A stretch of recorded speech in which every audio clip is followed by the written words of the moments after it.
as always, so pleased with our attendance for this meeting. And I think it's been a wonderful connection point for folks as the pandemic continues, and we are still in one. And for those that don't wear masks, please wear one. And I know someone said you're looking forward to me not saying that. Well, keep wearing your mask.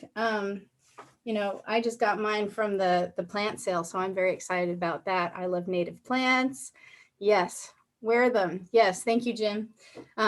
Your Fauci ouchie, get your vaccine as soon as you can too. There's my stump speech today. Okay, so my name is Kari Quaas. I'm the chair of Northwest Neighborhood.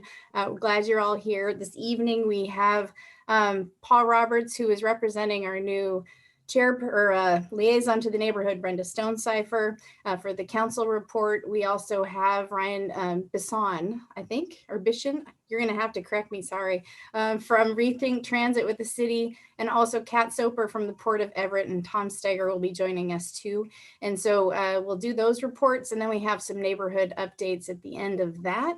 And without further ado, we'll get going with Paul, and we'll kind of do sort of maybe 10-15 minutes on Ryan, and then see how long the port goes. So we usually finish around 8, and it's kind of nice because then we can just go back into conversation and get to know what's going on in the neighborhood. So without further ado, Paul. Well, thanks, Kari. Good to see everyone.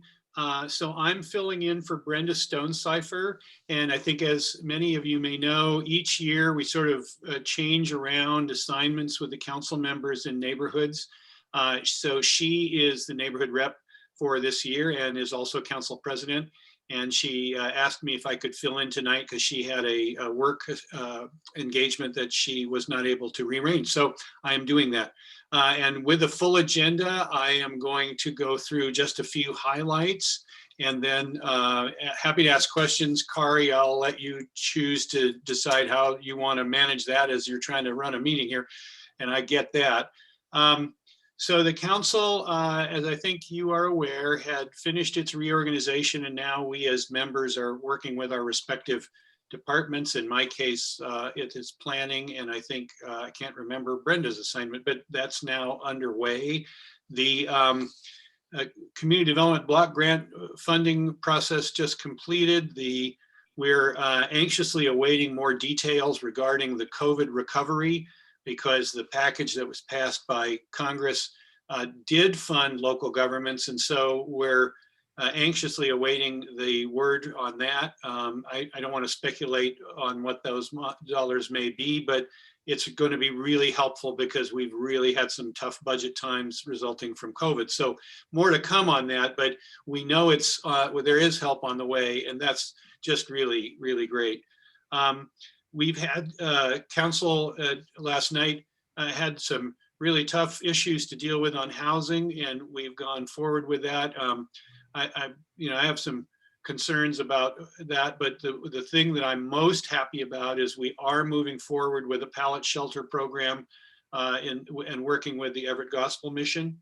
And then the city is involved in Rethink Housing, and that is to take a look at the zoning and land use and housing types throughout our city. And that work is underway. There's I believe a workshop on Tuesday, March 23 at 6 p.m. These are of course all virtual. And then there is a Tuesday, March 30 at 1 p.m. workshop. And that can be found on the city's website, which is everettwa.gov/rethink housing. And if you just go to the website, you'll be able to find that without too much trouble. And I'm not going to touch Rethink Transit because I believe in adult supervision, and Ryan can provide that, and he's here to speak to that. So Kari, that's a quick summary, and I'm happy to answer questions if you're trying to deal in that regard, but otherwise I'll be around. Yeah, does anyone want to ask any questions of Paul? Yeah. I think that was a no. I'm not sure. I'm not offended. That'd be great. Thanks. Thank you for that update. Okay, then we will move to Ryan with Rethink Transit. which, and I might Yes. say that as a child, I rode the bus, and I reread a blog I wrote recently about how we did that so freely in this town without thinking about it. Our parents just let us go, went to the mall, we walked around, and then came back home. Bus 12 just was right over there. So I'm excited for the opportunities to see and hear what you have going on. Yeah, thank you. Thanks for having me, everyone. Good to see some familiar faces here tonight. Hello to all of you. So just a couple updates before I touch on the Rethink Transit process. Our March service change just went into effect, which means Sunday service is back. It's been almost a year since that was taken away from just lack of ridership and just very low demand for it. Yeah, so that's back and people are very excited. Do we have anybody who rides the bus? Can we raise a hand and bus ridership? I love going to Pike Place Market, and that's the only way I go down there. Perfect. Yeah, that Yeah. makes the most sense instead of paying all the money just to park the car. Yeah, so yeah, if you ride the bus, Sunday service is back, which is great. There were no major changes this go around to the weekday service. Basically what it's been for roughly the last year is where we're still sitting. But that brings me to the Rethink Transit process. So this is an evaluation by the City of Everett, and then kind of led by Everett Transit, and then in partnership with Community Transit. And basically it's a presentation of 3 different options. And those options are our current funding option, a growth option, and a growth through consolidation option. So when we talk about the current funding option, we are referring to our current tax rate, which is 0.6%. That's what we get for our transit tax. And if that option is decided on by the residents, that you want to stay at that current option, that's what we will have. There is no, which means there's no increase in bus service over the next number of years until some sort of tax increase would be implemented. It would basically be maintaining the level of service that you see out there today. So as the population grows, that can get to be pretty messy, especially for transit dependent folks who depend on transit to get to their jobs, especially if there's more cars on the road and they're waiting longer and longer on a bus to get there. That's going to be an issue down the line. The next option is the growth option. And with this, it would bring a 0.3 cents increase. So it would go from the 0.6% to 0.9% in the tax increase. So 9 cents on every $10 purchase. So with this, in 2018, some of you may remember we did a year-long outreach called our long range plan.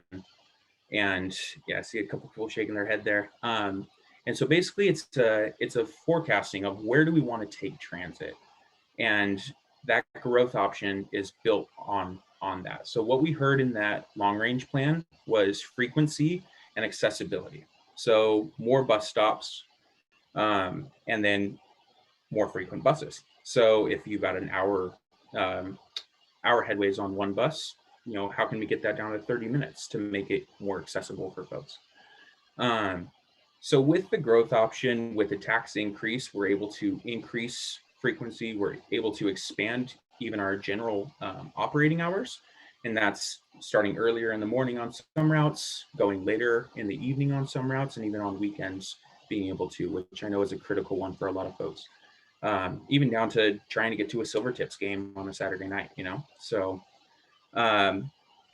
with that, there are limitations as far as what's our size of transit agency that we can grow in. But I will touch on that here in a little bit, actually. And then the growth through consolidation option is the third option. And this would actually include a merger with the Snohomish County Transit Benefit Area partner, which is Community Transit. So right now, we are the only city in Snohomish that isn't a part of Community Transit. So obviously Everett Transit is a city department. And so its oversight is by the city council members and Everett Transit itself. So with the growth through consolidation option, we would see that tax percentage that we're at right now, a 0.6%, go to 1.2% on the transit tax side of things. And with that, you would receive a big jump in service, in frequency, in expansion in general of the number of routes that are possible, and then connection to the region, that make it easier to access jobs outside of the Everett area as well.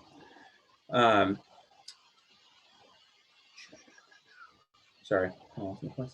Does anybody have any questions so far on any of that? Yes, John?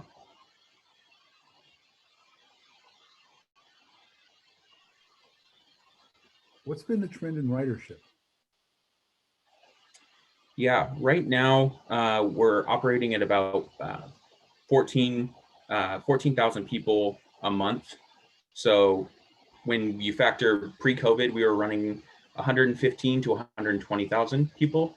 Yeah, so I mean, it's down, and it's down all around the region with more and more people working from home, especially, Boeing, obviously a big one for us. A lot of, at the engineering buildings, taking buses over there. We had a lot of ridership going that way, and they're all working from home. So ridership in general in the area is down significantly. So, yeah. I see other hands from Do you Tim. see that as a declining customer demand? It's a changing of current needs, I would say, more than a changing of customer demand. Just because in the future, people will start to go back to work. There will be the need for transit in the future, especially as more and more people are moving out of Seattle. They're not having to maybe bus down in, or they're busing, a shorter distance to a job. So, Amber, yes? Yeah, so my question is, and just forgive me because I'm new to the community. I live up in Northwest Everett, and I'm puzzled, I guess, about Everett being in kind of an island when it comes to transit, especially given where we live. It's much more convenient and faster if we're driving to go to Marysville for a lot of the shopping and things than it is to go even to the larger box store shopping district in Everett. And if we were more integrated with the rest of the county, I think of my children, my adult children, their job opportunities are much bigger if they want to use transit. So can you speak to the history a little bit of, and if this is way out there, I'll just go research, but why is Everett on its own if everybody else is kind of integrated into, one transit system? Yeah, no, that's a great question. The last time this was even looked at was in 2000. And that's when Everett residents actually voted down going and merging with community transit. The fact is, with a city-owned transit agency, the oversight belongs in the city. So if there's a need or a strong demand in a certain area, it can be affected through, maybe the mayor saying something, or city council presenting something to us, or even us as ourselves, obviously saying, hey, we need to get we see ridership in this area, we need to move it there. So if there's a merger, and this was, at least to me, this is the big one. If there's a merger, we become part of one place on a board. So there's 10 members on the current community transit board. And then we would have one city council member who would be put onto that board, who would then go fight for, kind of the service that we need and make an argument for that. And that is a really big one as far as keeping transit in Everett, of just having the flexibility and accessibility to managing your own transit system. You had another question in there, I'm sorry. No, this is great, because basically what you're saying is the voters basically decided you have twice the cost for far less local control and flexibility. Yes, yeah, and there are handoffs, that you have to recognize, yes, accessibility to the rest of the region, hopping on one bus, being able to get around, you know, from Linwood up to Marysville, maybe on a single bus, or maybe only have one transfer because it's able to cut through the city itself. You know, that's a huge benefit. But also having, especially for a lot of local service and people who need it, you know, you have buses that are focused on more neighborhood service, especially currently, and in the past, you know, the focus for community transit hasn't exactly been on neighborhood service specifically. A lot more feeder route type routes. And Everett has always had the neighborhood focus where it's, hey, Northwest, you need service. Where can we take a bus? What does that look like? Or, you know, on the south end, hey, where's the need and how can we fill that? Thank you so much. That really helps me to understand the conversation. I appreciate it. Yeah. Any other questions on that? And that was a great question because that kind of touched on where I was wanting to go with the oversight and control and kind of how that works with everything. A couple important dates coming up if you want to do a deep dive with us. On March 25th at 1 p.m., our director, Everett Transit Director, Tom Hinkson, and Roland Behe, who is also a part of your neighborhood, they'll be joining me for a Facebook live stream discussion to go over all the options and really deep dive into what things could potentially look like with a growth or growth through consolidation option. And that will be recorded so you can go back and watch it afterwards too, and share it with all your friends. I know that's exactly what you want to do on all the social media sites.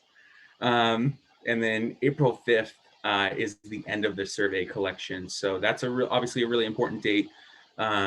And as far as the survey goes, what we're going to be doing, we're working with Enviro Issues, which is a consulting firm, and then Nelson Nygaard, and they'll be collecting the data and we'll present the final results to City Council at the middle of May. I think May 12th is when we'll be presenting the data to City Council. And from there, we'll, you know, it'll be in their hands to kind of decide, hey, where do we want to move forward with what option? When do we want to move forward with it? So there's going to be some big decisions, you know, in the next year and a half on that side of things. Does anybody have any questions yet? I got a question. Yes. Can you hear me? Yes. Oh, geez, I just, based on what it was, I got the limelight and choked. What you were just talking about the meeting and sharing it. I'm on Colby and 13. And I wonder what's we lost our. Route 17. Yeah. So what's the main route people are using to get to the hospital? The Route 7. The hospital. They go to Broadway. Yeah, the Route 7 and then cutting over because it's still within that 2 block. It's like a block and a half technically off of that. And we did look at the gradual slope. That was the biggest concern that people had coming off of Colby, being able to, you know, kind of come off right there. And I think the cancer treatment center was the big one that a lot of people expressed concern with being able to get to. Yeah, so the Route 7 is what we're looking at. I will say we are exploring the idea of having a shuttle style, so basically a paratransit style bus that will be a Colby connector, moving from both Providence hospitals. And then it will also, yeah, and then also detour as needed up to Legion Park. So, you know, there's that potential growth. Okay, my other question was, what percentage of the population do you expect that survey to really reflect? Like, how much draw do you think you're going to really get? 5%, 10%, 7%, 5%? That is a good question. Right now, we're sitting at 1,300 people who have visited the site, and that's been over the last 2 weeks. But we're only sitting at about 150 who have completed the survey. So people are looking at it and they're digesting the information, and we can see that they're getting down to where the survey is, but then they're not completing the survey. So, you know, that's the tough one when typically I'm out on buses and I'm face-to-face talking with people, and I'm able to answer their questions right there, hand them a survey, hand them a pen, and say, hey, let me know if you have questions, you know. And missing that face-to-face, missing that interaction, missing those quick answers for people who are just like, hey, this is the most important one to me, can you answer it? Yes, I can. That I think is a really big missing piece through COVID in general. And so, yeah, that's why I think, you know, doing these Zoom calls even has been very helpful for people. But realistically, it's just sharing it. I know, you know, it's weird to ask that, and I don't want to be too pestering, but you know, if you can, you know, go online. I posted the online survey in the chat box there, along with my name, my number, and my email.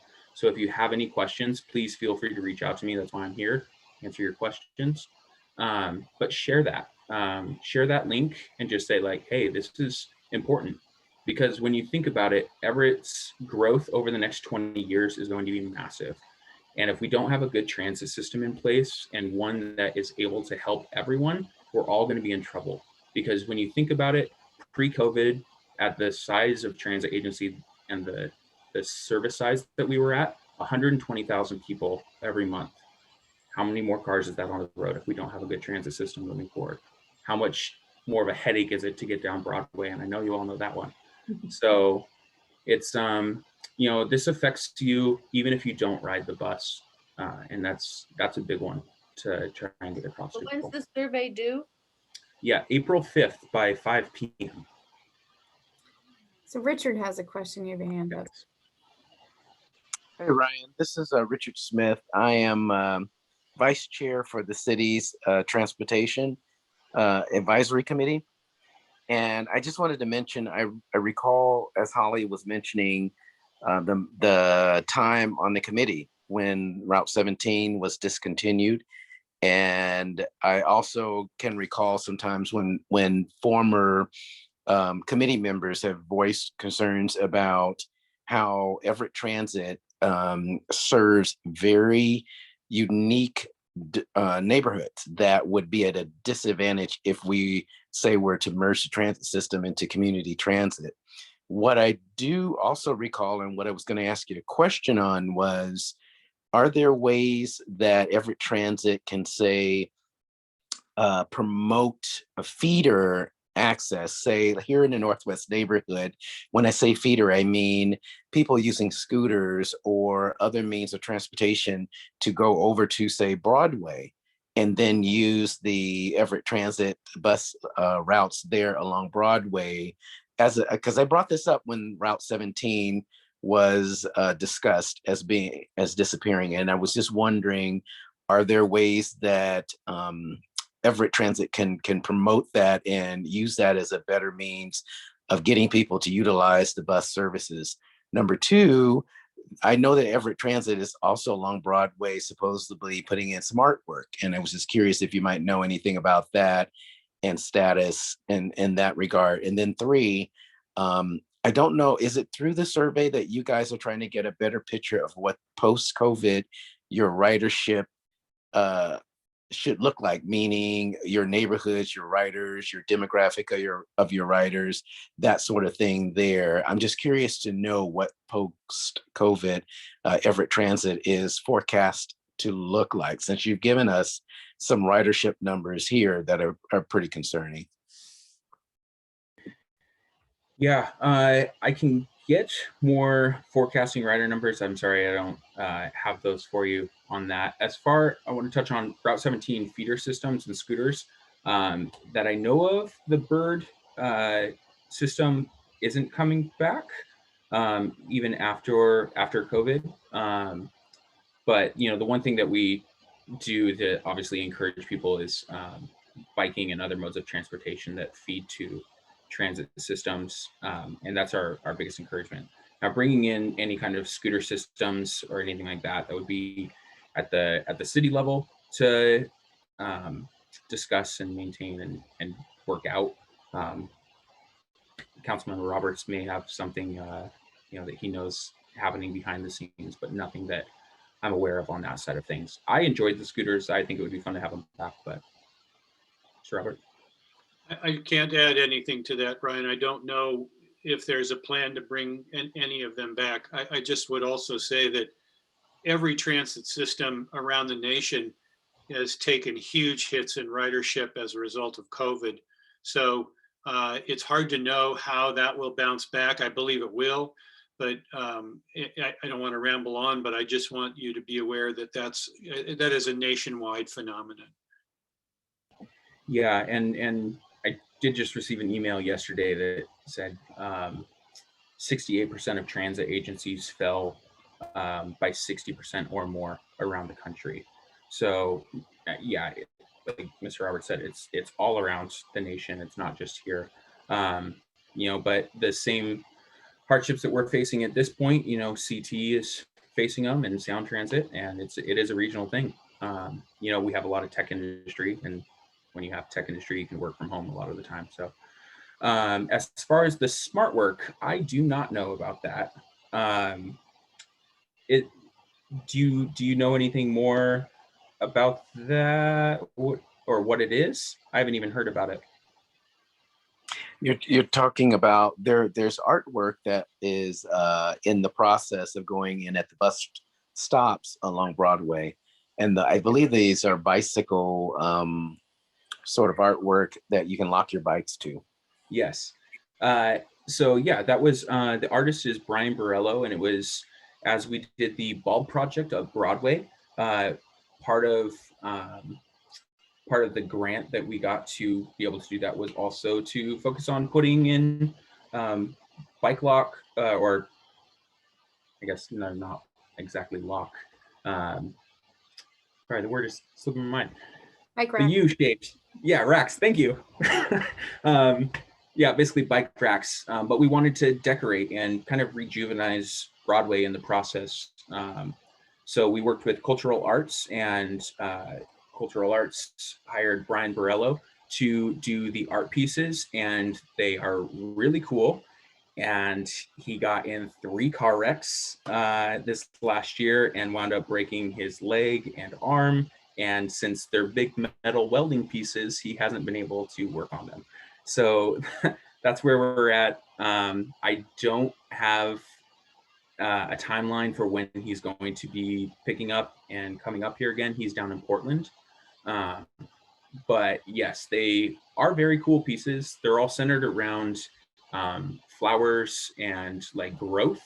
So they'll be very, very cool pieces once they're done. But yes, that was centered around the bus bulb project, which has been very successful. Those went in because we were having a lot of mirror clippings. So people get impatient on Broadway and then they try and jet out around the buses.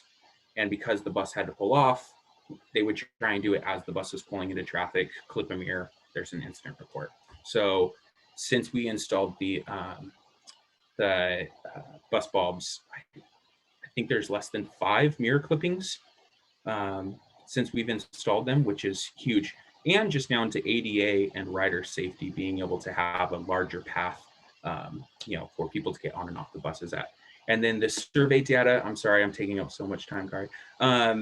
The survey data, yes, we are looking at where people are responding.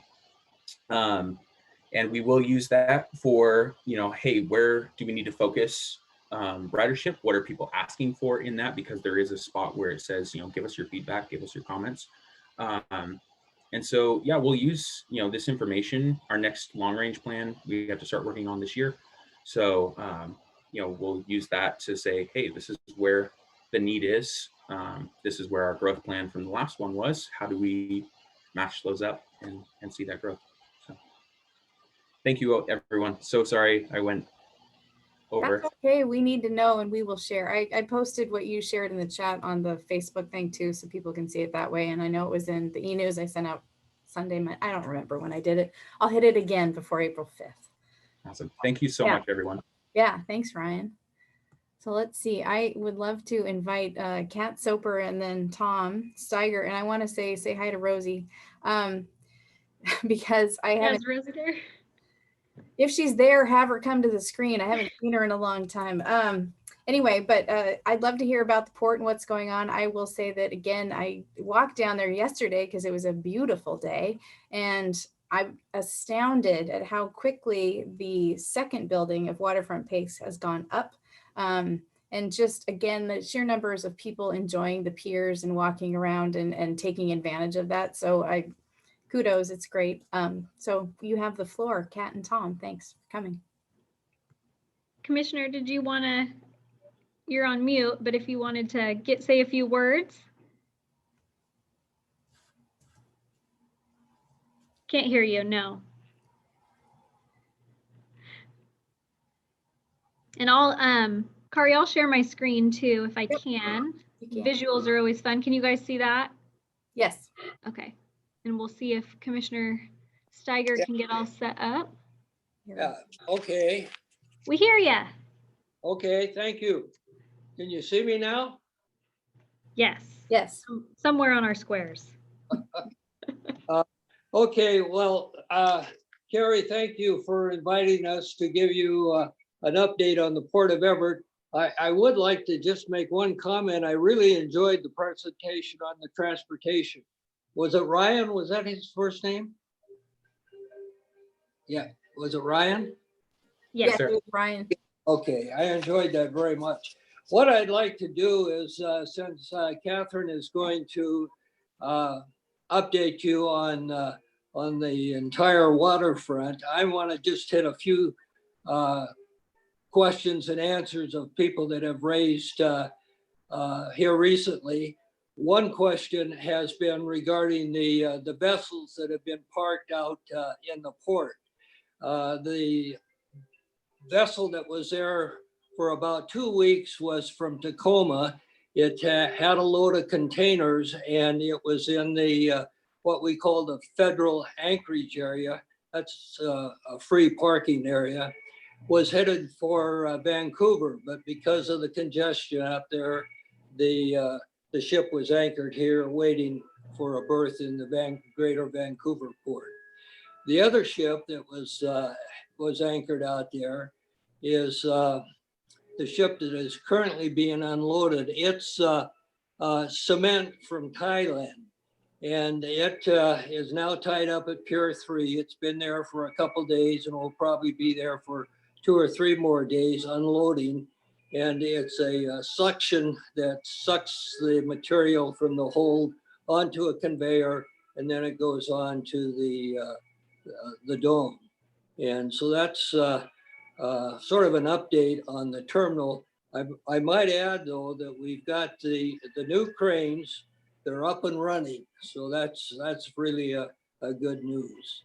The other areas I think some of you have asked about, especially in your neighborhood, has been the Kimberley Clark parking lot.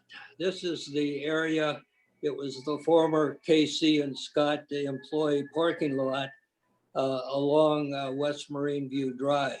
The port, it's about 2.5 acres. The port sold it just recently to Williams Investment, which is a local developer. And they're doing some studies right now to see whether it can support apartments. I think they expect to hope to be able to build 4 levels of apartments along that stretch. Another area I think it's important to you in the Northwest neighborhood is the Baywood site. That's the area adjacent to the EA Nord plant. And we have an offer from a developer that will provide approximately 300 plus jobs once it's up and running. And that'll be a distribution center or perhaps a light manufacturing area, very much like the properties in the Riverside Business Park.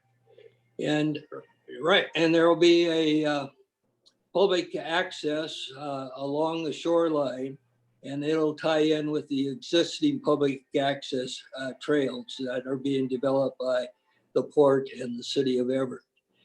Right next to it is the EA Nord site, And there's been some questions about that.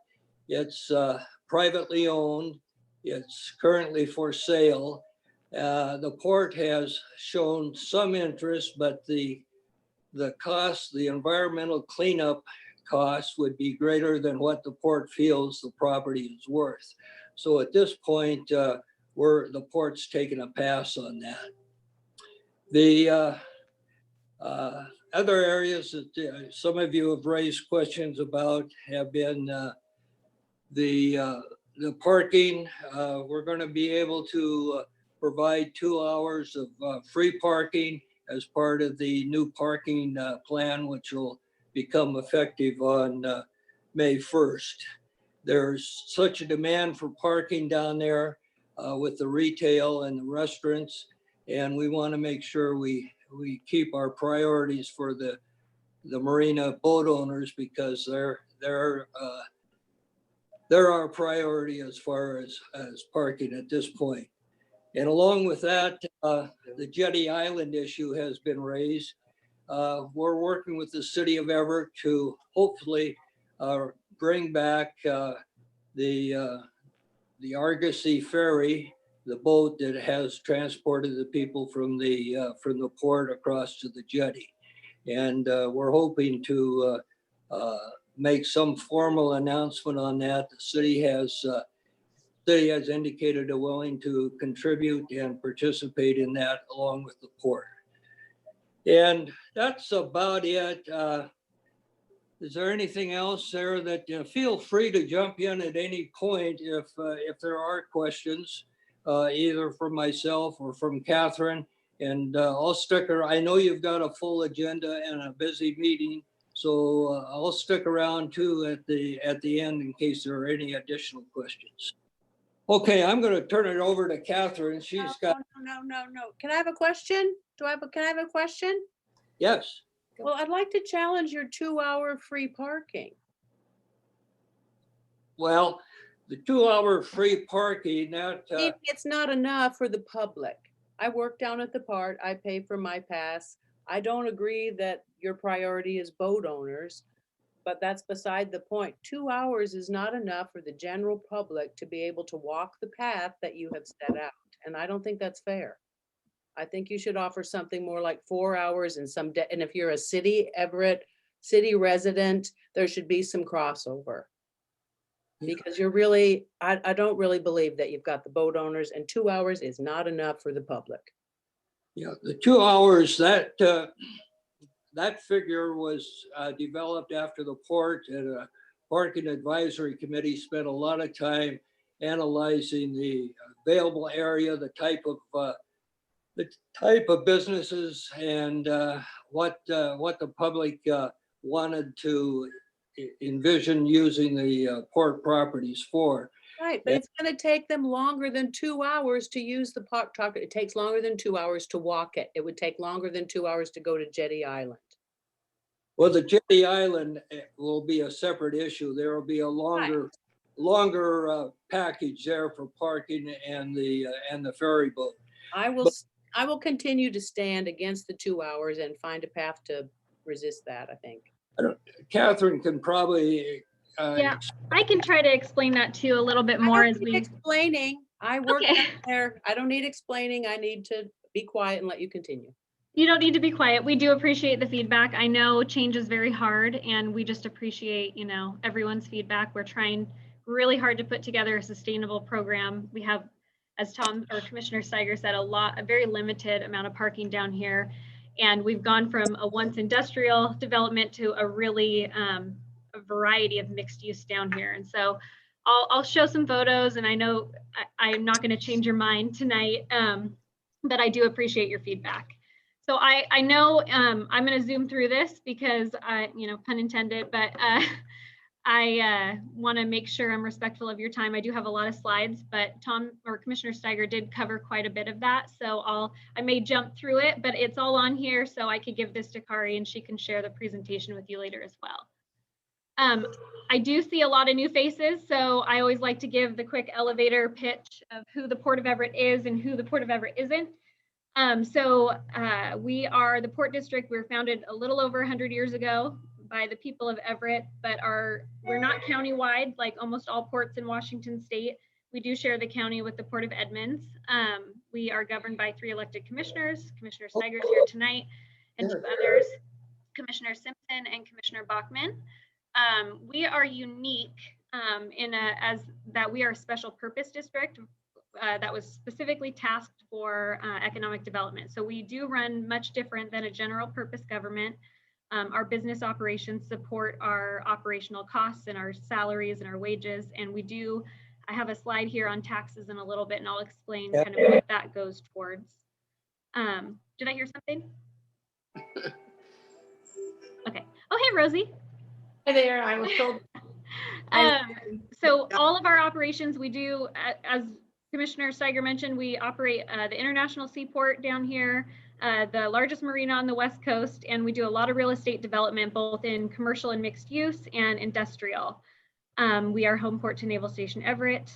Our seaport is small but mighty. We keep up with our big players down south in Seattle and Tacoma. We're the 3rd largest container port, and we rank 2nd in Washington state in export value at $21 billion in exports, and 5th on the US West Coast. So small but mighty here in Everett.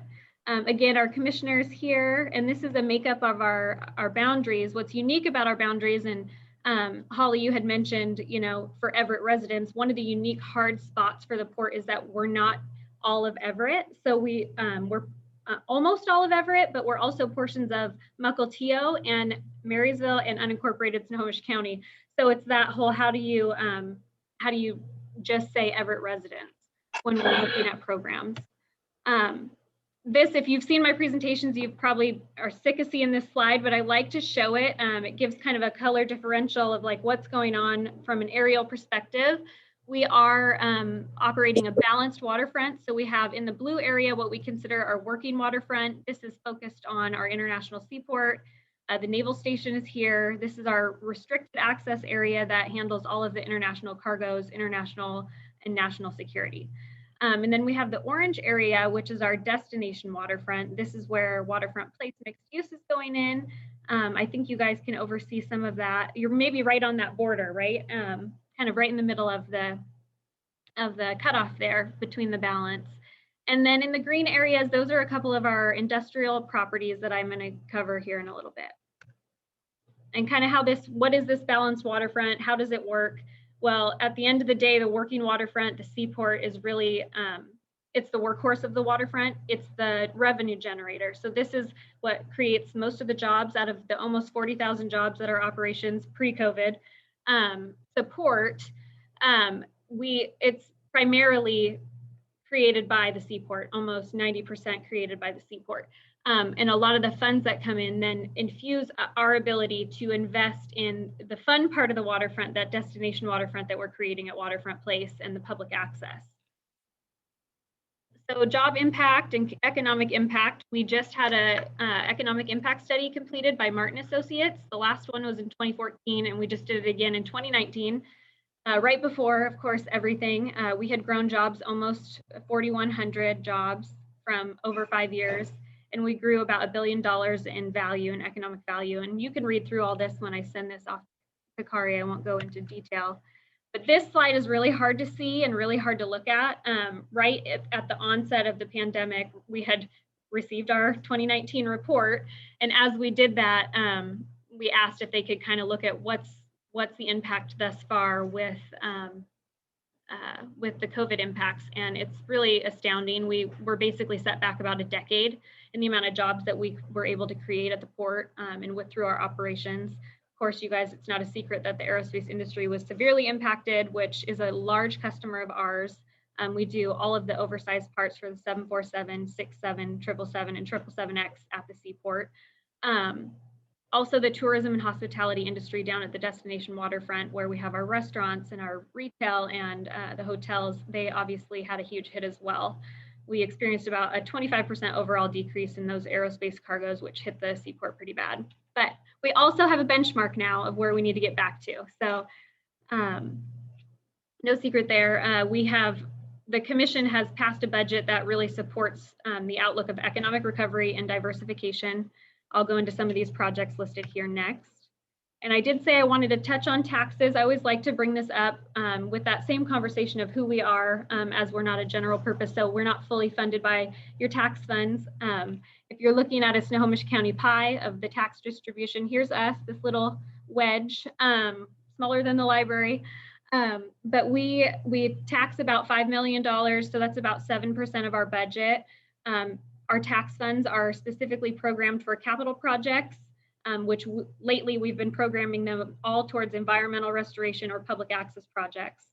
And so I won't go into the details there, but you can see that and read that later and digest that, ask any questions you have. Leasehold excise tax, we get a lot of questions about what's the benefit if the port and port property doesn't pay into city property taxes, what's the benefit if your businesses aren't paying property taxes? They do in a roundabout way. So we don't impose a property tax, but we do impose a leasehold excise tax, which is then given back to the state and divvied up between the state, county, and city. Just like everyone else, we're on modified operations. We're really, really hopeful. This is maybe a little out of date from when I started doing the neighborhood meetings this last couple months, but we're hoping to reopen May 1 to public. Of course, masks and distancing, but we've been, operating hybrid situation with a lot of our staff at home and rotating in and out of the office safely. And we've been pretty lucky with being able to be safe around here and keeping all of our seaport operations and maritime operations moving smoothly. Construction's continuing. We've had to modify or suspend events, but I'm seeing some hope in the crystal ball because I've been getting a lot of outreach lately on, hey, we're looking to hopefully do fresh paint, or hey, we're really looking to do some derbies again. And so that's really encouraging to see. We've been working hard to get EDGE grants. The commission passed the EDGE grant program, which allowed our port tenants to apply for some reimbursable expenses on what they had to put in, like the outdoor tents and things to support their business during COVID. So International Seaport, I mentioned most of this stuff here on the side, but one of the interesting factoids is we do support the top 2 employers in the county, which is Boeing and the Navy. Amazon's coming up to be a pretty big player in the county as well. So I'm not sure how they rank in the county, but definitely the state as one of the largest employers now. Our seaport supports a variety of cargo types. We're a little unique in that we are the 3rd largest container port, but we do a lot of, we have a niche in what's called break bulk. So it's cargo that is outside of the box, like these big components. This is bridge components for the Washington State Convention Center pictured here, which is interesting in Seattle, and it came through here. So we're just known for that out of the box stuff. I already spoke about aerospace. This is the aerospace logistics chain here in Everett and all the products that we handle. A snapshot here of different types of cargo. Military cargo is a big one. We do a lot of what's called roll on, roll off, or row. So anything you can drive on or off of a ship, basically into this massive ship parking garage. Break bulk pieces like this. And we do still play, sometimes we haven't in the last couple of years, but in the log business, which is of course what we grew up here in our roots is, the mill town. We have also been doing a lot of soybean meal and new pulp business. Here's just a quick overview of some of the projects that have been happening down here at the working waterfront. We've completed all this new rail line on dock, which is really important for making sure the main line is not congested for commuter traffic. It can allow BNSF to switch cars right onto our dock and get off of the main line. We have completed the South Terminal modernization, as Commissioner Stiger mentioned. I'll show some photos of that. Mill A cleanup, we are working on studies right now for this area. This whole terminal area was a Weyerhaeuser mill, and so we are dealing with the legacy contamination here. It's the largest cleanup, I believe I heard, in Puget Sound right now. So we're in that study phase to see what the plans will be. And then right here is the former Kimberley Clark mill site, which I'll touch on. So here's some photos of the South Terminal. The cranes went in and we officially completed the dock in January. They've been doing pressure testing and training longshore, and we anticipate our first official ship to use these cranes April 11th. So I'm hoping we can share some photos and things with the neighborhood. Back to the Kimberley Clark mill site. The port did end up acquiring the site in 2019, and as part of our purchase and sale agreement, we did require the former property owner to clean it up, clean up all the contamination on the site, and they have done that. They completed that last year.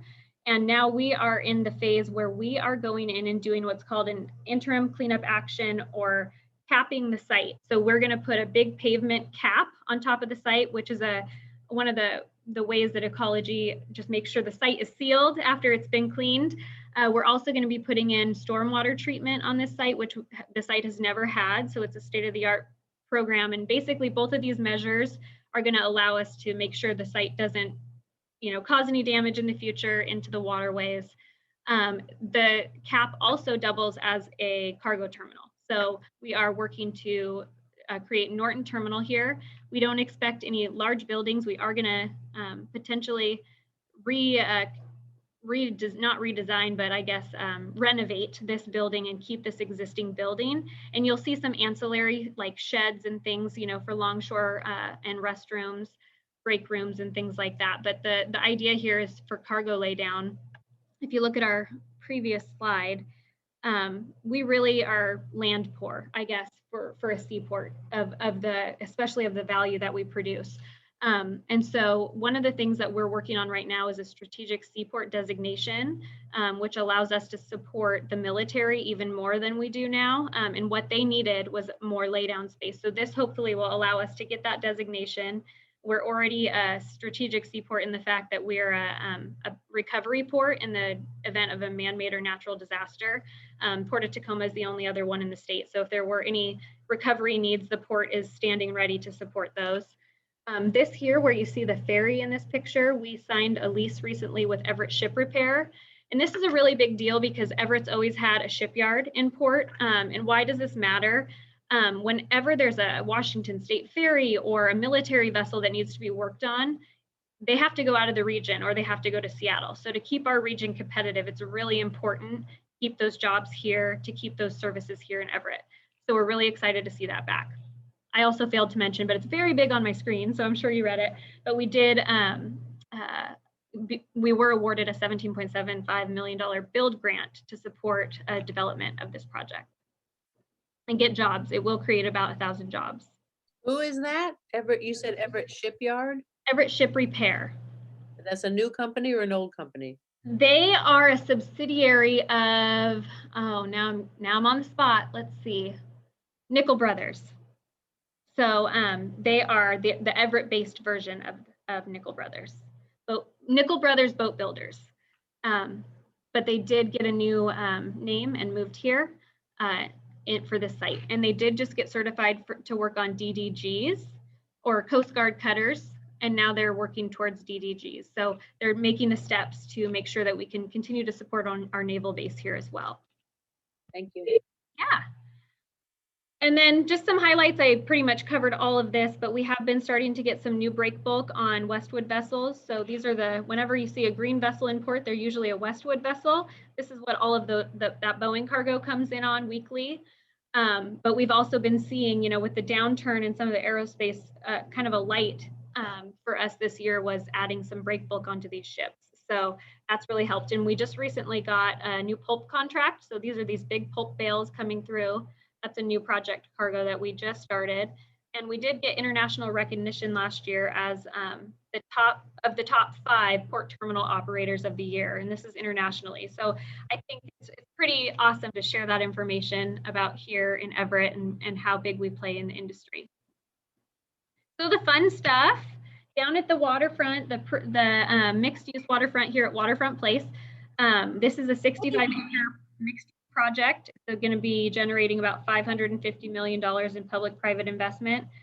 Everything that we put ourselves into as an economic development agency is to create jobs and build new tax base for our surrounding communities. And that is what this project does. Again, not as much impact as the Seaport has, but it still provides those jobs and provides just a real nice quality of life as well with that balanced waterfront. Here's just a rendering mock-up of kind of at full build out, kind of the density. Some of these things could change a little, but right here in Fisherman's Harbor, where you guys were mentioning the apartments being built, I'll show some pictures of that, but this is the area we're focused on. It's called Fisherman's Harbor. And then we'll work our way out to the water. I'm sure all of you remember the fire that took place last July, which is crazy that that was last July. We're coming up almost on a year. I can't believe that. But as you mentioned earlier, the apartment, that building is going up really fast. And then this building, the North Tower, was unscathed, thankfully. And so it didn't jump to that building. It didn't jump to the Hotel Indigo. You know, it did jump to some of the neighbors, as you guys maybe recall hearing on the news or experiencing. And so we're just very, very thankful how the outcome ended up. It could have been much, much worse. We can always rebuild. So they have, you know, taken to that. They're rebuilding. This is about a year delayed, so they're going to open in 2022. But what was that? Did they say yet? It was not determined as like a criminal act. They couldn't determine any of that. They just, I believe, think it was an accidental fire. So at this point, that's all we know. And then this unit, the North Building, I just got to walk through that last week, which was a treat. They are leasing. They're as of last Friday, they were 22% leased already. And it's beautiful inside. This is really historic. This is the first time we've ever had housing on the waterfront.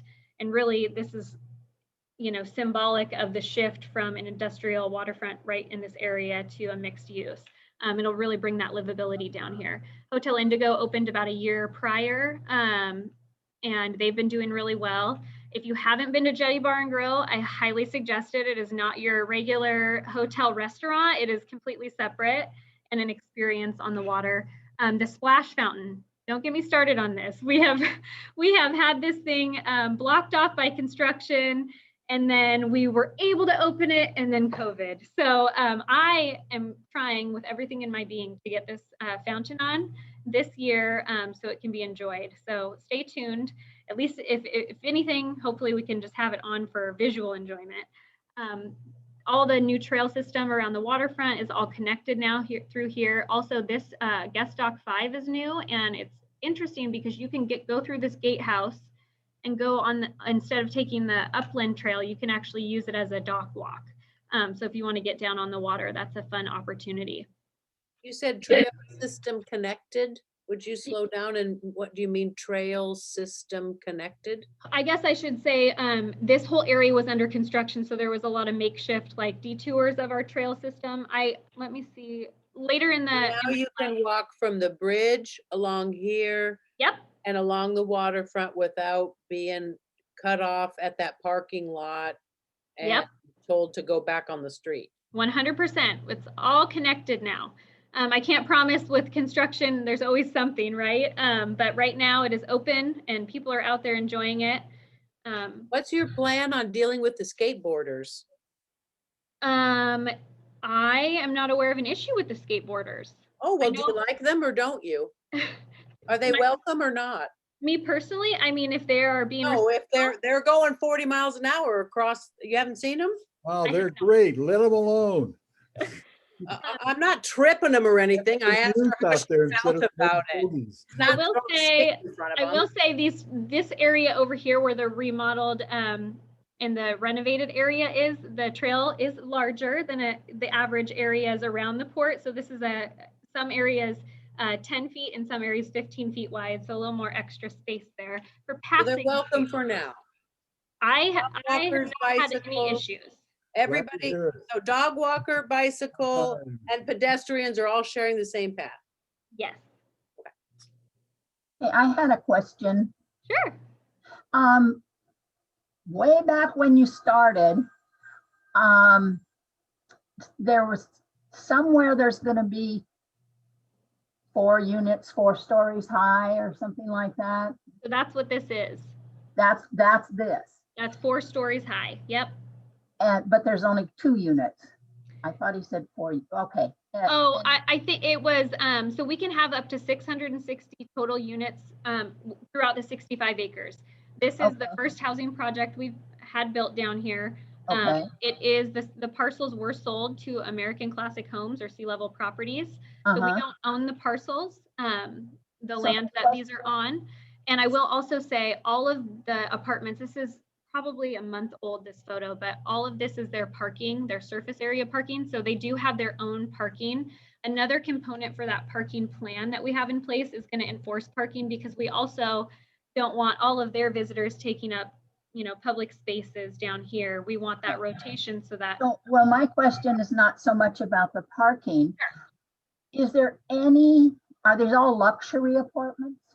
These ones, I think they're marketed that way. I would say that they're very nice inside. I'm not sure what the exact classification is. Is anything that's going to be built down here? I mean, the restaurants are pricey, the hotel is pricey, the apartments are pricey. The splash thing I understand is free. Is there anything down here being built for moderate or lower income people to enjoy? So for the housing, it's really what the market brings in. So we put out what's called a request for proposals. We don't build housing. And so the market really drives what needs to be built in what areas they're looking at. So when we put out those proposals, we don't know what's going to come in, and we can't set the rates for housing. So basically, developers come and tell us what can pencil on the site, and then they go for a land sale transaction.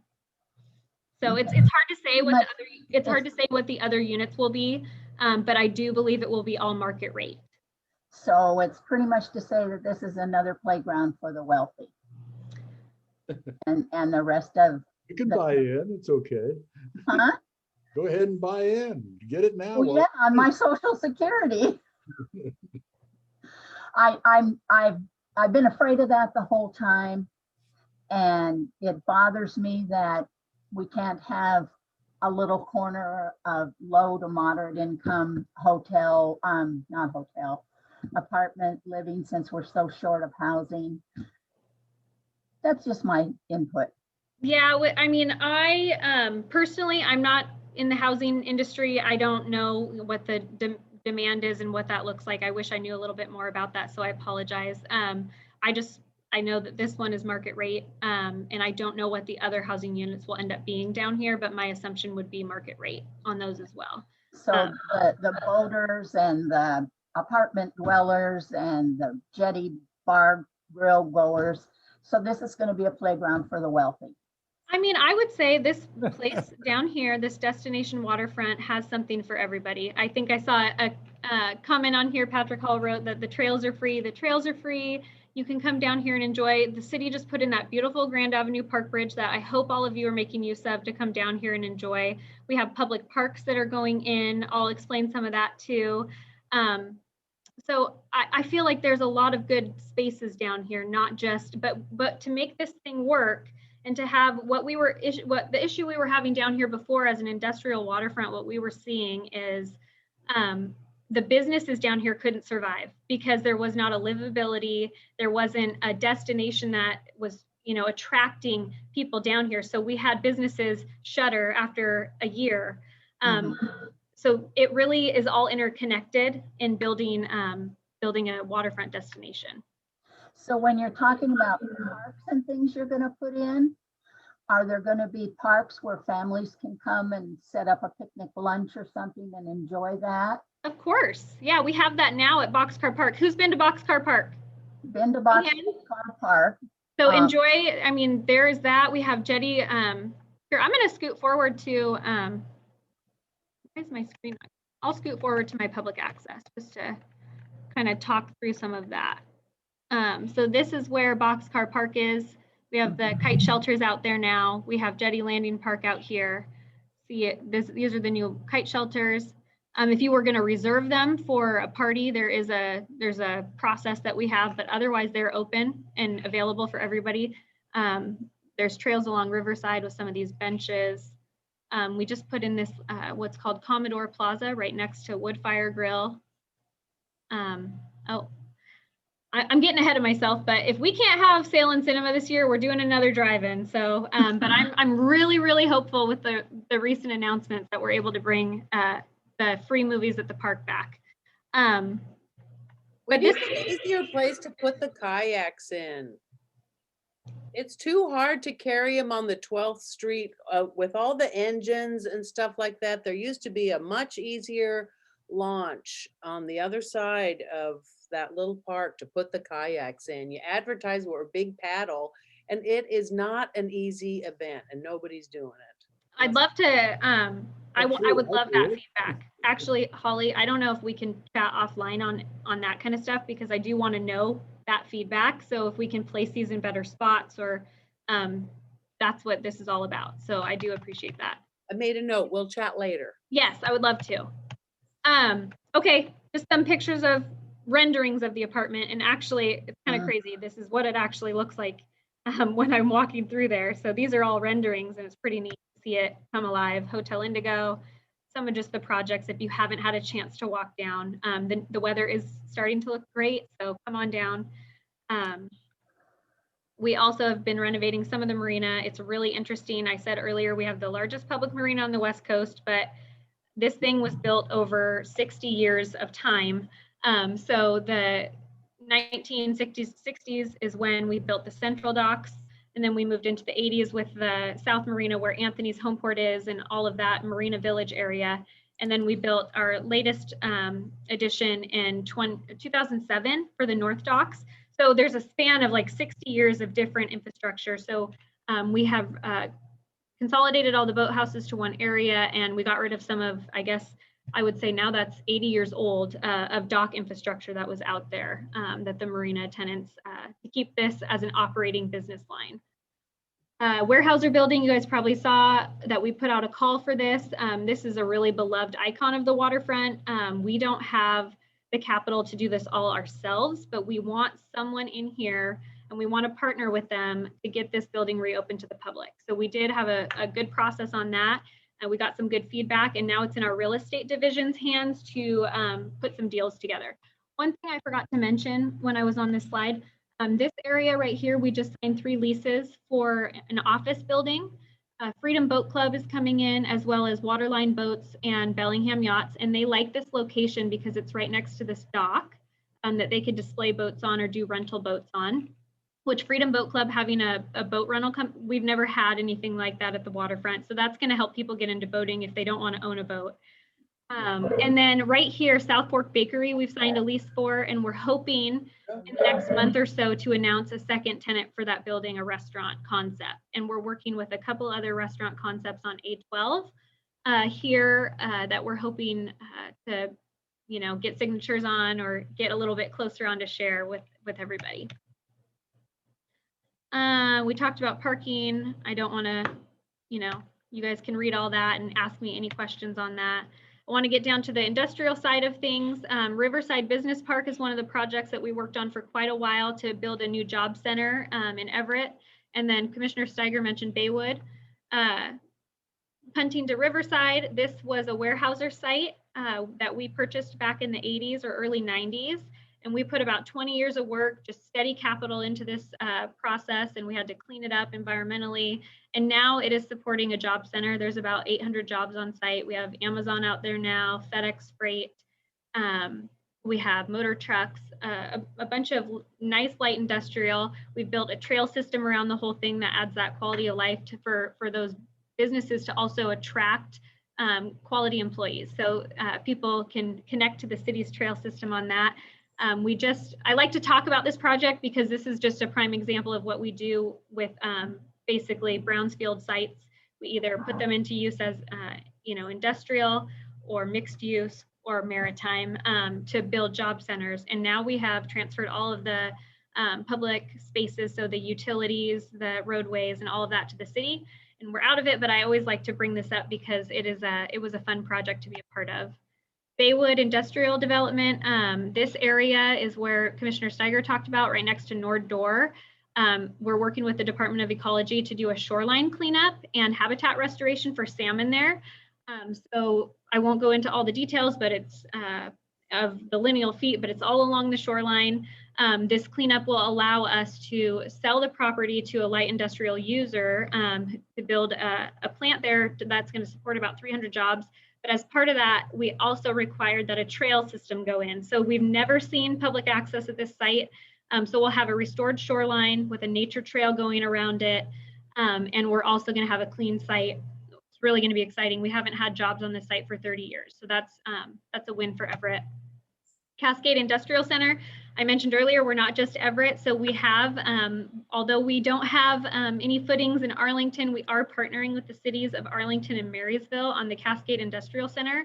They have about 4,000 acres there of industrial lands that has an opportunity zone around it. And what ports can do, we have unique tools that cities don't have.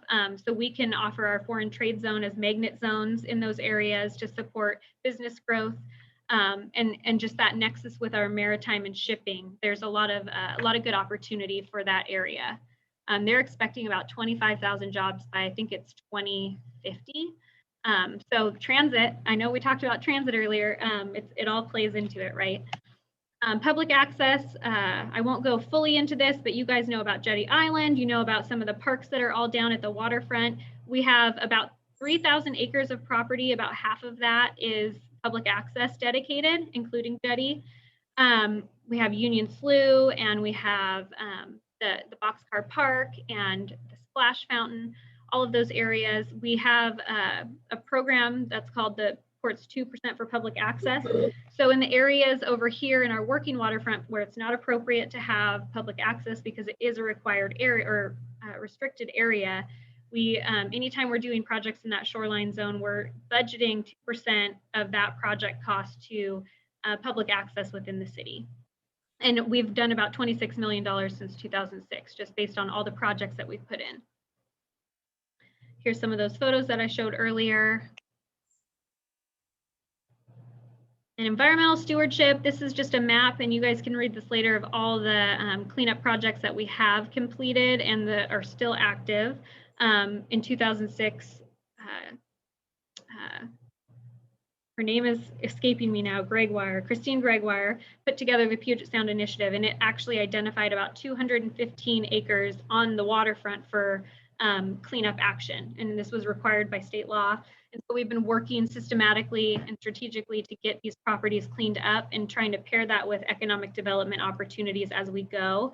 We're about 60% cleaned up with the rest underway or in study phases. But it's really interesting. We have some good information. If you have seen our sustainability report here, if you haven't, maybe Kari can get that to you guys. I know I sent that out to neighborhoods a while back, but it's a really interesting read of all the projects, but it does dive deep into the environmental cleanups. And then a fun project I'll touch on before I finish out is our Blue Heron Slough. For anyone that drives along the I-5 corridor, you may have seen this big structure come up along the east side of I-5 and think, is that another road? What is this, an on-ramp? So we got a lot of questions on that, or probably WSDOT got a lot of questions on that, more than we did, but it is our project. It's called Blue Heron Slough. It's the former Behringer Farm. What we're doing here is we're developing 353 acres of restored salmon habitat in a big mitigation bank. So we're putting in all this work up front, and then as developers need, including the port, need mitigation credits, we have a bank to pull from. But what the banks allow us to do is they actually have more benefit than the one-off mitigation projects that you see. This will really have a huge impact. We've already seen a lot of good impact from the one that's I think on 529. You've seen it on both sides of that. It's been really, really successful for the salmon habitat. So interesting project. And I know I've talked and rambled, and I know there's probably questions. So Commissioner Stiger or I can take those anytime. And you guys also have my info. So anytime you have questions, reach out. That's awesome. Thank you so much. And you can add the presentation to the gallery, or to to my website, and then it'll be included in the wrap up. Did you see the question? Does the Yacht Club have any plans to renovate to match the new development? That's a great question. So the Yacht Club is interested in that building. If anyone's been in there, raise your hand. If it's been a while, it's in rough shape. It is not in a state of repair at this point, and there's a lot of costs. So that will eventually be demised and re-envisioned and remodeled as part of the project. But they're looking at the South Marina. There's a building to the, I guess that would be the east of Woodfire Grill. It has a kind of a lighthouse on top. We call it the South Marina Building, but you wouldn't know what that is. So they're looking at that space for the yacht club. Cool. Any other questions for Kat? Here, did I miss anything else in the? When will the bakery be built? I believe we are breaking ground on our build part in 2021. So sometime in spring or summer this year is the goal, potentially fall, but sometime in 2021, and they're going to open in 2020. Yay. As well as the 3 other leases that I mentioned earlier. Trails, parks. Oh, I think I answered that one. So I know I rambled, and I know I probably went over things pretty quickly. It's good though. There's a lot going on that we sort of see, but you don't really see it unless you get more of the details. When I miss everybody, I can't see everyone in tours. I can't do bus tours. I can't do harbor tours. The Zooms are just like, I mean, it's great. I'm meeting new people through Zoom, people that maybe weren't coming to the in-person meetings, which has been great, but I definitely miss I like to see people. That's what I like to do. So did I see John have a question? The Baywood site seems to be under construction. What's going in there? So that is a shoreline habitat restoration project right now. We're doing environmental cleanup and habitat restoration, and then we will prepare the site for sale for a light industrial manufacturing facility, and there will be about 300 jobs there and a new public access trail. But you don't have a buyer yet. We do have a buyer. We have it's under purchase and sale agreement. Who's buying? Latitude Development. Thank you. Latitude Development. All right. Well, I'll just hang out for a little bit and listen. But thank you for the time. Thank you very much. Yeah. So I wanted to, Jim Greco has an announcement about safety, and then I have news about the Easter egg hunt. And then if any other people have announcements or things they want to talk about, then we'll close with that. So Jim. Hey, thanks, Kari. I'm back with the Red Cross, and they're doing their Sound the Alarm annually this year differently. The annual Sound the Alarm is going to be a Homes Made Safer. And we're going to get the word out to folks like me talking at the meeting tonight and maybe dropping something in the chat that if you're interested in making your home safer, call us, and we then call you back and give you about a 20-30 minute talk on safety, specifically for fire. So how smoke alarms can save your life, how to avoid having a fire in the first place, fire escape plans, that sort of thing. If you still need a smoke alarm installed, the Red Cross isn't doing that yet, but with the accelerated pace of vaccinations and such, we're hoping to get back into it and we'll put you on a wait list. So I'll put the website in the chat, and I will try to get Kari some flyers to put in electronically in your newsletter, so you can get it to people that didn't come here tonight. And we also need folks to volunteer to make those calls to folks that called us that want help, if you're interested in doing a short-term volunteer thing with the Red Cross. That's great, Jim. I also put it in the Facebook event too, so people will see it there, and I'll add it to the wrap up. All right, thanks. Thanks, Jim. Welcome. Okay. Easter eggs.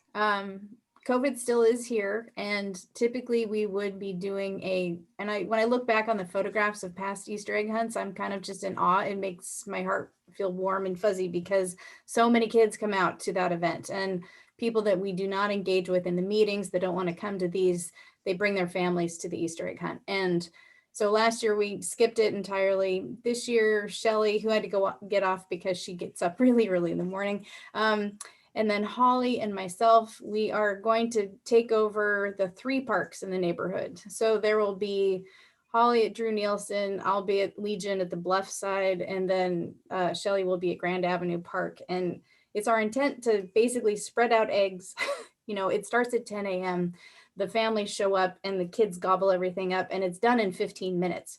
So as long as everybody plays nicely and wears their masks and sort of stays in their family bubble, I think it's going to work. We have the park permits, or Shelly's on that, so we should be good. I'm going to send out another email to the neighborhood with more of the how and when, but I think what we'll do is sort of divide the neighborhood up. So whichever park you're closest to, that's where you take your family.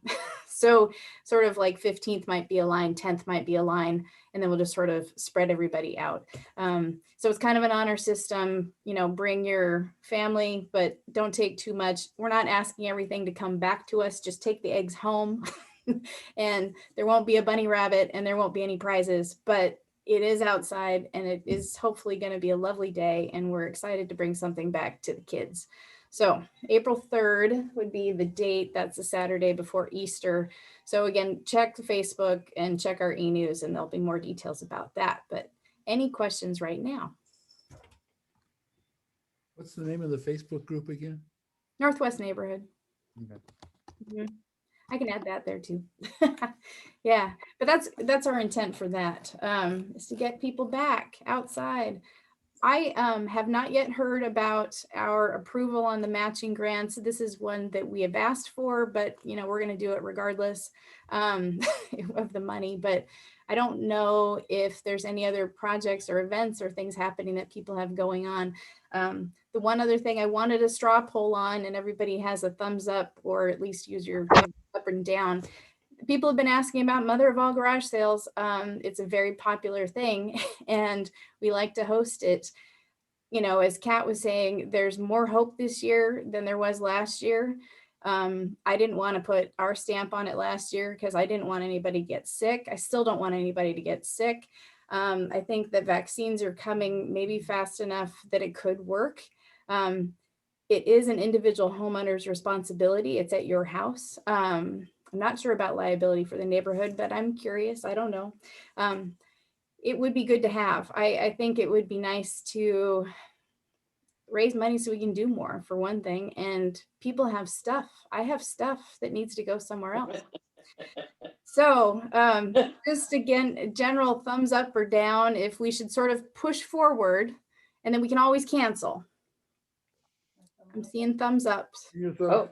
My wife's thumb is up too. Oh, I see it, Barb. Okay, thank you. Yeah. It's outdoors. People can maintain distance. Yeah, I think so too. I say it's better to have it planned and have to pull it than not have it planned and decide to do it. Yeah.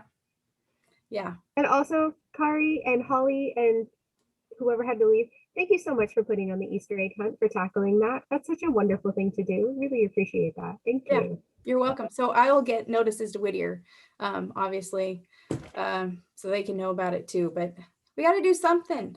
I mean, it's been a year, people. I rambled a year ago on this thing. Do you remember that? I ramble all the time, but I mean, I was the only one rambling about, I don't know what's going to happen here, but this is where we are. So I say here from Patrick, and then I'll go to Coral. Okay. You can take her question. I have an announcement. Okay, Coral. I don't think we should plan for things like food trucks and stuff going on in the park and stuff. I think we should just keep it back down to the sale. Yeah. And the advertising for the sale. We can have maps at the park. The other thing too is that we can really push for digital. I think that there's ways for people to do stuff individually on their phone that they don't need us there. So yeah, thanks for that feedback. Yep. That would be my plan. Mm-hmm. And she helps coordinate the park, so I appreciate her very much. And I'm going to have to resign from that position. All right, so we need volunteers. Before I switch to Patrick, I will just say that April, I don't have a speaker yet for the meeting, but it is elections and I have elected myself to go forward if you will have me as your chair for another year. Wow. But someone is certainly willing to challenge. I mean, I offer it all the time. No one ever takes me up on it, but anyway, that's my intent. So if there's other people that want to maintain their positions, and I think Russ Castleman may still be on here. Maybe he's gone. Anyway, it's treasurer, secretary, chair, the two council reps. That's it. I think that we elect that per the bylaws. The rest are kind of a committee assignments and such. So that's coming next month. Patrick, announcements. Hi, I wanted to talk about the Downtown Flower Program. Yeah. So this year, we're going to be planting flowers a month earlier than we did last year. We're going to be planting on May 1st. So we're going to need volunteers for that. Also, you know, this is all funded by donations. This is not in any way funded by the city. And it's gonna, first of all, we've added 26 planters this year because we've added a block to our district. So the block just south of the high school on Colby will now be part of our program. And we've worked with the city to add 26 more planters. Most of them are on that block. Wow. So we have 257 planters that we're going to be doing this year. And we actually have to pay about twice as much as we did last year, because last year was special because we got our flowers for a pittance at the city auction when they were shutting down the greenhouse. So that's something we could only do once. So now we actually bought the flowers, and they're being grown for us in a greenhouse in Snohomish as we speak. But the program costs about $15,000 for 6 months, which is not too bad, really. It's about $60 a planter for the whole season, and that includes buying and maintaining, watering and all that stuff, the flowers. We will still have volunteers both to plant and to weed and maintain over the summer. So I guess there's two things I'd like to ask from you. First of all, if you'd like to consider helping with planting day. Last year we had about 100 people come out to do that. We're also having a weeding day this Saturday, but I think we have enough people for that. We have about 40 people that are going to be weeding in preparation for planting. The second thing I'd like to ask is that you might consider making a donation to the Downtown Everett Association to help maintain the program. And I'm going to take the liberty of pasting the link in the chat box right here. So thank you very Great. much. And I'll share that to the Facebook page. And I think I actually already added both events to our page. I just grabbed them from the Downtown Everett Association. Thank you. Yeah, you're welcome.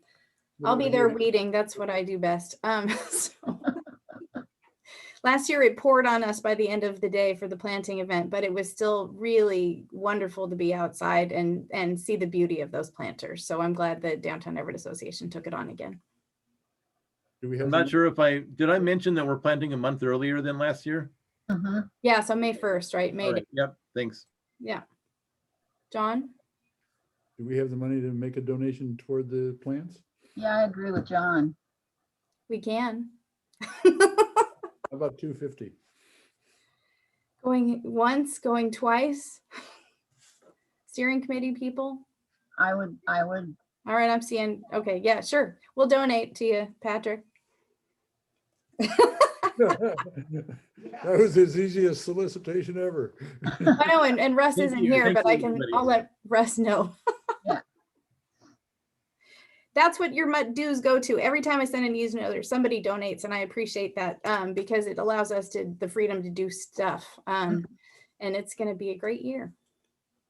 Any other questions in general from the audience? Nice to see some new faces again, as always, as we continue this journey.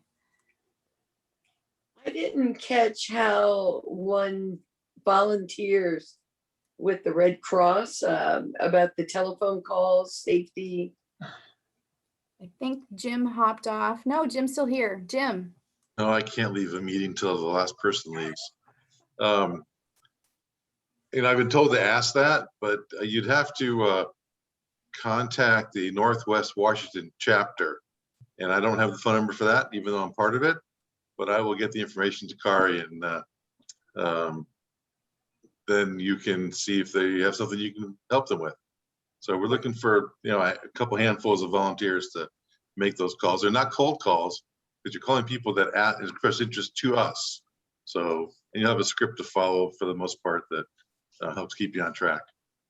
Okay, thank you. That's great. All right. Great. Questions going once, announcements going once. Tim? Council of Neighborhoods report? Yeah. Well, they met way back on February 22nd, and they meet again next Monday the 22nd of March. Way back in February, they talked about the pallet shelter program and the sit-lie ordinance, which I think we are all aware of now. We saw a special presentation from the city attorney then. There will be no spring rain barrel program this year, unfortunately. There's a nominating committee because, they basically have run a year without electing new officers for the Council of Neighborhoods. There's a nominating committee getting together, and thankfully they haven't called on me yet, so that's going well. They're forming a neighborhood boundaries discussion group. Apparently, it's been a long time since neighborhood boundaries were established, and we're facing the district division changes, and populations have changed and grown since the boundaries were last established. So we need to develop a process regarding how we'll engage on this issue, okay? And of course, the matching grants the deadline's already been passed. We've already submitted ours. And that's all the worthwhile stuff, I think. We're going to learn about the coming up, okay, what is it? Rethink Housing will be featured, I believe, at the one that's coming up on this coming Monday. Thank you. Thanks, Tim. Yeah, it's always a weird timing for us. We can go so into the meeting with information about what we've done, but by the time we reach here, it's all pretty, it's all in the past. very much so. Thank you. Yeah. Anything else? Anything from Whittier, Misha? I know last time we were talking about the first and second graders are back, now maybe third and fourth and fifth. And there's a story from higher ups that April, the world's going to open up. Yeah, so we actually just had our union meeting right before this. I came straight from the union meeting here. So I've been on Zoom since 8 o'clock this morning. So K-5 is back in school, hybrid. Some families are able to stay home and remote. They have that option. Some kids are back in the classroom. It's pretty great. Both of my kids, my daughter just went back today. Today was her first day. She said, "Mom, it's been 4 months since I could hug a friend." And yeah, my heart just broke for her. And so for her to be able to sit 6 feet away from her friends and share laughs, and it's a game changer for sure. Secondary, the governor issued a proclamation that all schools will have a hybrid option by the end of April. So April 19th is when secondary is going back. They're trying to work out what that's going to look like, because unlike elementary, it's very, very complicated, because you have people with 6-7 different classes a day, trying to rotate between those classes, figuring out how to maintain social distancing. You know, when you've got 2,000 kids in a building, trying to figure out how to get those numbers reduced. You know, Jackson High School has 38 portables because they're so overcrowded. And so trying to figure out how to maintain those social distancing guidelines is impossible, but they're making it happen. So yeah, but it's good news. I know the elementary school kids going back, just watching the smiles on their faces and seeing the kids streaming into the school and streaming out smiling is just, it's pretty awesome. I don't anticipate that the same thing is going to happen at secondary, just because it is difficult to figure out, but it will be great for, you know, those high school seniors to spend some time in their school building down at Everett High School for that last, you know, their last year of high school, and be able to have some of those experiences is really great. You know, if we can think of a way to support them and celebrate them toward the end of the year, I know that would be really appreciated. They've faced some tough stuff. I know that for our kids who are currently in 6th and 9th grade, they're going to go into classrooms that they've never been to before, in buildings they've never been to before, much like our kindergartners going into hybrid. They've never been in an elementary school before. So this is all new, and trying to shove kids into the building for the last 8 weeks of the school year is an interesting decision, but I understand the pros, and I think that it's frustrating that nobody is pausing to understand the cons and how difficult it's going to be for kids. But I'm hopeful that we can all support our students and keep them at the forefront of our focus, and just encourage them and try to make everything as positive and encouraging and hopeful for them as possible, no matter what. Yeah, and I'm wearing my Everett Pride t-shirt. Hey. It was a fundraiser for the Rainbow Unity Club at Evergreen Middle School. They sell Everett Pride t-shirts every year to support the Rainbow Unity Club, which is an amazing boon to mental health for our LGBTQ youth. Give me a link, Misha, I'll share. Yeah, totally. While we're thinking of kids, and Mary Fossey is here, she has a program called Delta Kids that the neighborhood association over there supports. And I'm wondering, Mary, if you could give us a 3-minute, what is it and how could Northwest Neighbors help? Sure, yeah.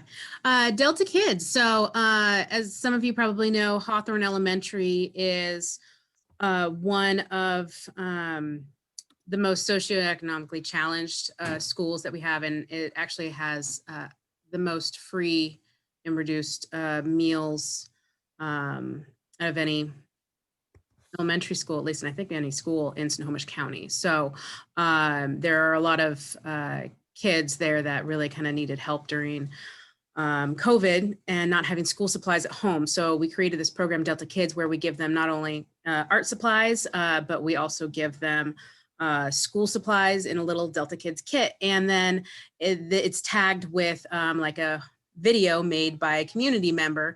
I did one where it was a nature art tree. And so the video was me and my family going to the park, picking up some art pieces, and then coming back and creating this little artistic piece and creating a little video. It's distributed through the schools, and they get like all the art supplies to go along with that, and they get to take it home, and it's their own because the teachers aren't able to supply them right now. And so we really kind of need just, you know, neighbors willing to step up and say, hey, I have a video I paint rocks, and we can do a rock painting thing. And then we would work to supply all of the 3rd graders with paints and rocks and paintbrushes, and then they'd be able to keep those paints for their kit. So that's just kind of like one example. It doesn't have to be an art thing, where we also do things that are like field trips, since some of these kids can't really go take field trips to certain places. So if you have any ideas on that, you can go to the Delta Neighborhood Association Facebook and just say, hey, I have this talent or this skill or this hobby or this interest, or I work at this place, I have an interesting career, anything that you think you would want to share for 15 minutes that could translate into something you can do for supplies or something. We can help you brainstorm on that too. So that's our Delta Kids program. Thanks, Mary. We have some former teachers in our mix that have some time, retirees. That's great. Cool. Well, all right. Anything else for the greater good, as they say? If not, I would say go stand in the wind for a few minutes. It's nice and windy out there. Get refreshed and then have a very nice evening. Thanks for being here, everyone. Nice to see all these faces as always, and see you in April, and maybe at a distance somewhere on April 3rd for the Easter egg hunt. So yay. Thank you so much again for coordinating. Thanks, Kat, for being here. I appreciate it. Thanks, Bye. everybody else. Yay. Thanks, everyone. Thank you. Have a great night. Bye. Bye. Bye. Where I lose my mouse and try and close it down. Bye, everybody. Bye, Tom. There we go. Exit. Where'd it go? There we are. All right.